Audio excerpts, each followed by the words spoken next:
Is-Sinjuri, grazzi li naqgħu magħna llejla għal dan il-kunċert qed jittellem mis-Soċjetà Filarmonika Marija Mutej Grazzja bil-kollaborazzjoni tal-Kunsill Lokali ta' Żabbar. Il-mużika li se nisimgħu llejla hija dik marbuta mal-Kibja ta' Ġimgħa. Fir-raba edizzjoni dan il-kunċert, il-banda se tibbiegħ minn March Funebri li kien esklusiv bħala ġeneri ta' mużika fi tliet kunċerti preċedenti. Din id-darba, flimkien ma' March Funebri, il-banda se tina wkoll xogħlijiet klassiċi bit-tema tqila tal-mewt, is-sagrifiċċju u l-ġimgħa. L-iskop tal-lejla u li permezz tal-mużika tal-banda tagħna nidħlu fl-atmosfera ta' mill-ħin qaddisa u nimmeditaw fuq il-misteru tal-fidi tagħna. Apparti l-kunċert mużikali li sar parti minn tradizzjoni żabbarija ta' dawn il-ħin qaddisa, is-soċjetà tagħna llejla se terġa' taqa' tradizzjoni oħra tagħha f'dan l-istess jum. Il-winja ta' Ġimgħa Pesaħ kienet saret sinonima ma' Żabbar u għalhekk kif tlesta l-post maħsub għaliha fil-kumpless teatrali tagħna, din is-sena se terġa' tittella wara pawża ta' ftit snin. Illum wara dan il-kunċert se jsir il-ftuħ ta' din il-wirja għall-ewwel darba fis-sotterran ġdid ta' din il-binja. Però l-ewwel il-mużika. Se nintroduċu l-mużika tal-ewwel parti dan il-kunċert mill-Banda tal-Grazzja se tkun il-format tagħha Maestro Kevin Rizzi. L-ewwel se nisimgħu Funeral March No. 1, il-bagħad Funeral March ġdid l-isem ta' Salute Domini miktub minn bandista tas-soċjetà Justina Zoppardi, wara l-amment ta' Sur Massimiliano Rexi Gallas u fl-aħħar ta' din it-taqsima Crucifixus Procession March ta' José Alberto Pino.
Il-leġġenda tal-Petri Ross ta' Patrick Ġedelija. Fasla safar tal-ajru li lejhom ġibda nħoss, dejjem sraq li qalbi ix-kejken Petri Ross. Meta naraħ tajjar mis-siġar ġol ġnien, jaqbes mill-ferra l-oħra, jaxaq leħnu l-ħolqien. Qalbi tfolja bl-imħabba u t-tir mitlufa wraħ, timraħ miegħu fil-beraħ, ħafifa bħal ġon ħajja. Il-Petri Ross inħobbu, għax hekk tħuli u kwiet, dejjem għalli fit-tex li kien kull wens ta' skiet. Imma dak li saħħarni fih, din saħħarni jolqotni fih, illi ta' dik it-teba sidru ta' rix sabiħ. Teba mlewna bħal-werqa, imdemma tal-peprin, li ħammar fuq uċ loqsma mill-fojjeċ tal-imbewsi. Dit-teba għandha storja, smajta minn fuq mix-xjuħ, storja ħelwa ta' mħabba il-qalb tqanqal għad-dmuħ. Il-Petri Ross mhux dejjem sidru kien hekk ħamrani, fil-bidunet tad-dinja kellu lew gris bajdani. Għax Alla meta ħalqu weru l-lewn jagħtih, biss meta fħajtu jagħmel xi ħaġa ta' kbir ġieħ. U l-Petri Ross, dil-weda li kellu mal-ħalliq, tħabbat biex jagħti l-prova li min kien jixtieq. Imma anke f'iltu għamel biex joġob lill-mulej, u s-sena bl-akbar sabar u t-tama żmien li ġej, sidru baqa' bħal dejjem mitfi mill-lewn l-rmiet, asħab ħafif tax-xita li jdalla mis-smewiet. Kien hemm ġranet li għadda jgħaddi bla xejn mistrieħ, waħdu fuq tarf ta' fera imbandla mal-irjieħ, u jitlob l-akbar ħelqa biex Alla xewqtu jtemm u jżejjen sidru mitfi bil-ħama mill-lewn id-dem. Ma xejn ma sfiru l-għana u xejn ma sfiru t-talb, u fih id-dwejjaq kibru u żdied iż-żwir ta' qalb. L-aktar meta kien jara li ġkejken gardennin u l-pappagalli mżewwaq b'isbaħ il-wiel imżejnin. Ma kienx jaf x'jaqbad jagħmel biex joġob lis-Sinjur u beka u tniet waħdu bil-ħenajjien miksur. Ħaseb li billi ġkejken forsi l-mulej insieħ u dak li darba weru kien spiċċa u tar marriħ. U snin tal-leħħa ta' berqa taru belu f'għoddew u ġiet wara ma tnisset intemmu u reġgħu ġew. U żgħażagħ baqgħu jistaqsu il-Petri Ross ix-xjuħ.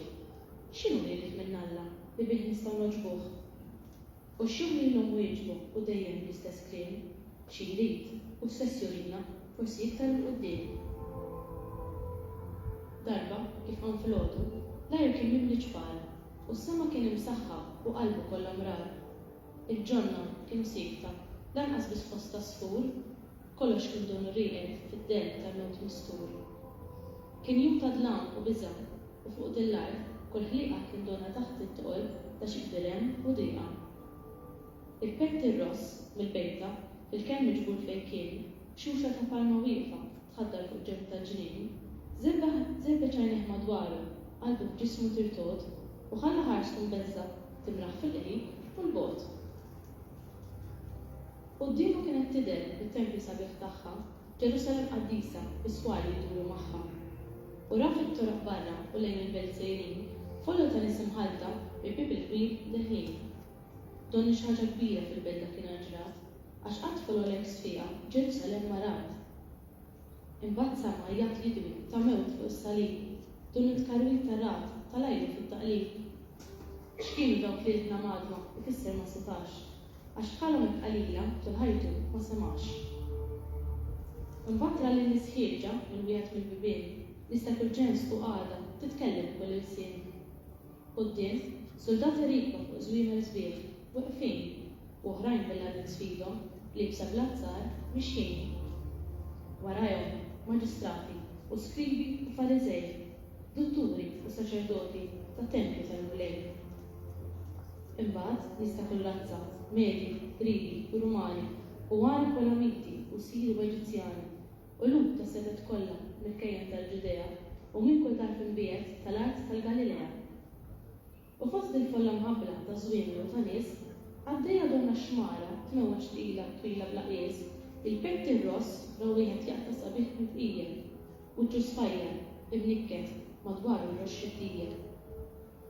Il-libsa bajda fuqu kienet ħammar bid-dem, kien jidher donnu bniedem taħt it-toqol ta' kbirem. U spattu l-lemenija kien mombi bis-salib, daru milwi bit-toqol tal-ejda tal-ewda tat-tiġrib. F'rasu kell kuruna tax-xewk aħrax u twil, minn suġa madwar ġbinu tninkes fuq ġieħ qalil. Fuqu kienet mixfuta l-ħarsa ta' kulħadd u l-ebda ħarsa tina għalih ma kellu ħadd. Kienet tidher biss tixel fil-kliem, fil-ħars, fl-ċuħ, lejlu mibeda, baqbaqa fil-qiegħ tar-ruħ. Il-Petti Ross ħadd f'sidru għafsa tal-aqwa uġieħ u qalbu donna riedet tinqasam titaq fih. U ħalla l-bejta tiegħu u ttajjar it-taqrib biex jara l-arda l-bniedem imobbi bis-salib. Min fuq zokk ta' siġra raħ ftit il-bota d-dej kien Kristu Nazzarenu, Ġesu, il-kbir fed-dej. Kienu jafu għax kemm il-darba fuq Nazzaret fit-tar u għannielu mir-Rumena fil-bitħa ta' ġoddar. U raħ imbagħad fit-toroq jiġri mal-Palestina, jiġbed wara il-folol kemm ta' ħelwa u ħanina. U jfarx l-nikta u jfejjaq kull marit u jxerref il-fejjati xita ta' barka u ġid. Darba kien raħ bil-qeda fil-wita tnowwel f'Lisbun, taħt sema mingħajr sħaba bid-dawl tax-xemx fi xogħol. U kellu ħelewwa f'ħarstu, oħla mill-oħla wart, u ġmil wiċċhom bis-sem jisbaħ kull ġmil fuq l-art. Madwaru kien hemm ġorma ta' ħafna faċ kejknin, xuxithom lewn id-der għajnejhom kbar sajfin. U raħ iżjel bihom b'imħabba b'qalb tagħhom li naqmu jberikhom u fuq diraħ iżomm.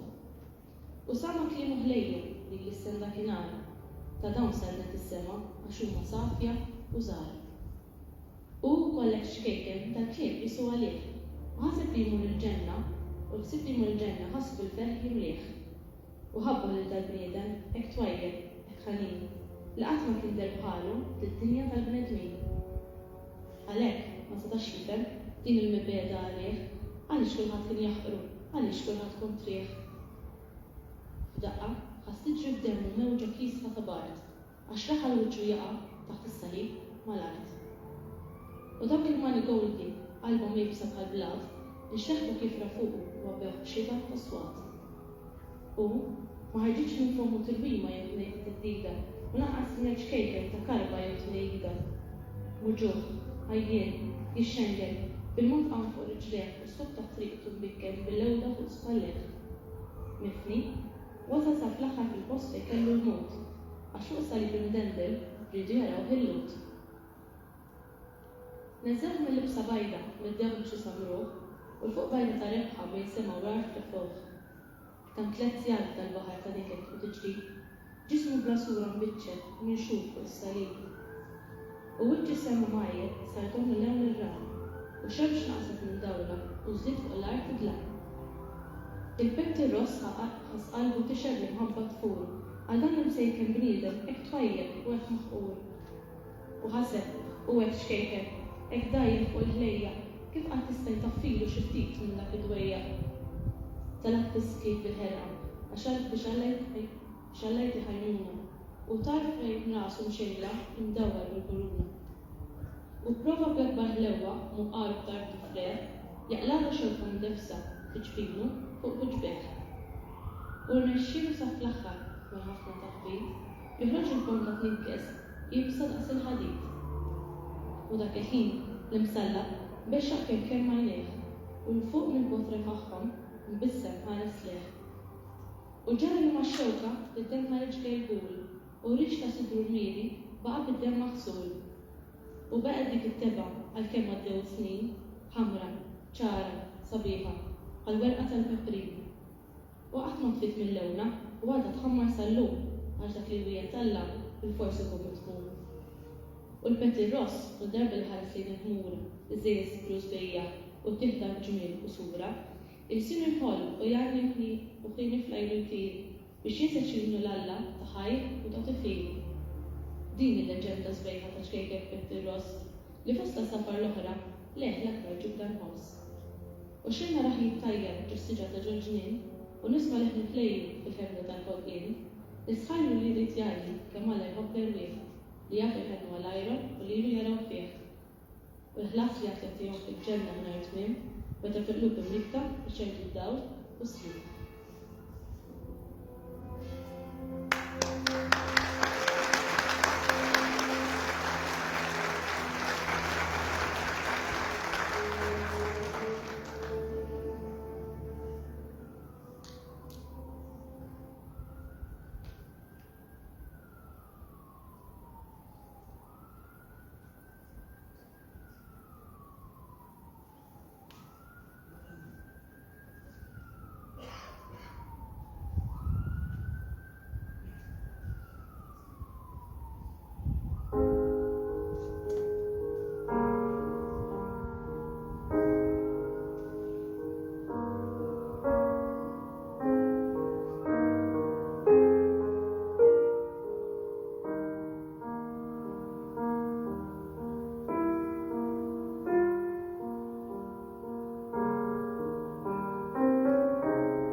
interpretazzjoni eccellenti ta' Adagio cantabile, is-sonata numru 8 ta' Beethoven, il-lejla tajna l-mandistana Zekri James Mutti waħdu fuq il-pjan.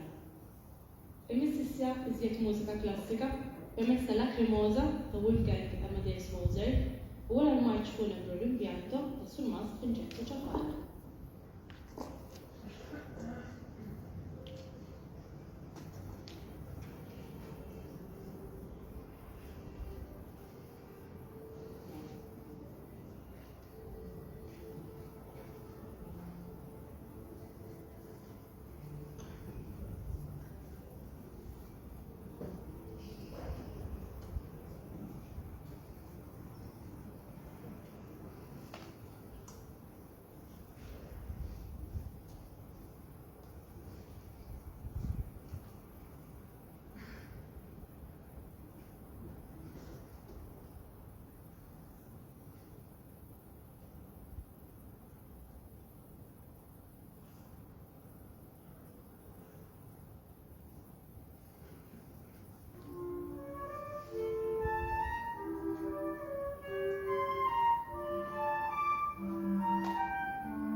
ġbija dolorosa, nixtieq nistidinkom biex fit-tmiem il-kunċert tingħaqdu magħna fis-sotterranju tal-Każin għal ftuħ tal-Ulja Pesaħ imtella mill-volontiera ta' dik is-soċjetà. Issa llum se nagħmlu naqxejn appell speċjali għall-ġenerożità tagħkom. Biss il-bandis tagħna Chris Bonello li għadda mid-disgrazzja f'Diċembru li għadda. Għalhekk, id-donazzjonijiet li se jinġabru llejla se jingħaqdu ma' dawk li se jinġabru fl-attività taż-żgħażagħ Del Żabbar Autofest li sħajjiżjed indipendenti għal St. Memphis. Fil-waqt li nirringrazzjakom tal-attendenza tagħkom, nieħu l-okkażjoni biex fisem il-kumitati kollha ta' din is-soċjetà nawgura lilkom u lill-familji tagħkom żmien ta' riflessjoni nisranija matul il-ġimgħa mqazza biex imbagħad flimkien ikun nistgħu nifirħu fil-qawmien mill-imwiet u tal-mulej.